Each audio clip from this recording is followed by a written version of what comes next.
কবি লেখকেরা নিঃসন্দেহে আমাদের জাতির গঠনে তারা একটা বড় ভূমিকা রাখেন। এই পতিত ফ্যাসিবাদ তারাই আজকে এই অবস্থাটা তৈরি করছে। আমরা যারা আছি, যারা পক্ষে ছিলাম, যারা লড়াই করেছি, সংগ্রাম করেছি, আমরা কেন এখানে বিভাজন সৃষ্টি করছি? আমি একেবারেই রাজনীতির মাঠের একজন কর্মী। কলিমুদ্দিন সহ এই সমস্ত মানুষগুলোকে নিয়ে নাড়াচাড়া করি। অনেকে অনেক বড় তাত্ত্বিক, অনেক সুন্দর চমৎকার ভাবে তারা জ্ঞান তাদের নিয়ে আসে। কবি লেখকেরা নিঃসন্দেহে আমাদের জাতির গঠনে বলুন, পুনর্গঠনেই বলুন, তারা একটা বড় ভূমিকা রাখেন। এটা আমরা দেখেছি, আমাদের ছাত্র সময় থেকে দেখেছি, মুক্তিযুদ্ধের পূর্বে দেখেছি, মুক্তিযুদ্ধের সময় দেখেছি, পরবর্তীকালেও দেখেছি।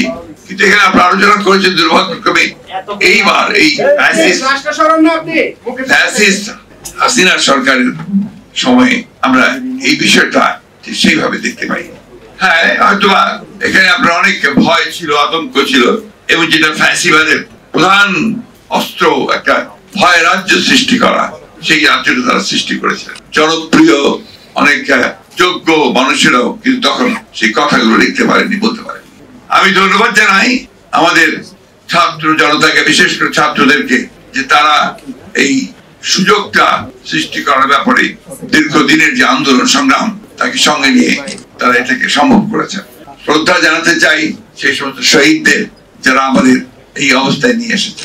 বিষয়টা বেশ জটিল। জটিল এই জন্যই যে আমরা তো একটা মুক্তির স্বাদ পেয়েছি। জটিল এই জন্যই যে মুক্তিকে আমরা কাজে লাগানো, যে আলোচনাগুলো এখানে হয়েছে, যে একটা গণতান্ত্রিক সংস্কৃতি গড়ে তোলে, একটা সত্যিকার অর্থেই একটা গণতান্ত্রিক সংস্কার করে একটা গণতান্ত্রিক বাংলাদেশ নির্মাণ করা, এটা নিঃসন্দেহে একটা জটিল কাজ আমাদের দেশের প্রেক্ষিতে। এই কাজটাই আমাদের করতে হবে, এবং এই কাজটা করার পেছনে আমাদের সবচেয়ে বেশি যেটা প্রয়োজন, যে যারা আমরা মনে করেছি যে ফ্যাসিবাদের পতন হওয়া দরকার, ফ্যাসিবাদকে সরিয়ে সত্যিকার অর্থেই জনমানুষের জন্য উপযোগী রাষ্ট্র নির্মাণ করা দরকার, সমাজ নির্মাণ করা দরকার, তাদেরকে ঐক্যবদ্ধ হয়ে কাজ করতে হবে। আজকে কষ্ট হয়, দুঃখ হয়, এসে বলছে স্যার আজকে মন খুব খারাপ। কেন? গত কয়েকদিন ধরে যা দেখছি তাতে করে স্যার আমার মন খারাপ হয়ে যাচ্ছে।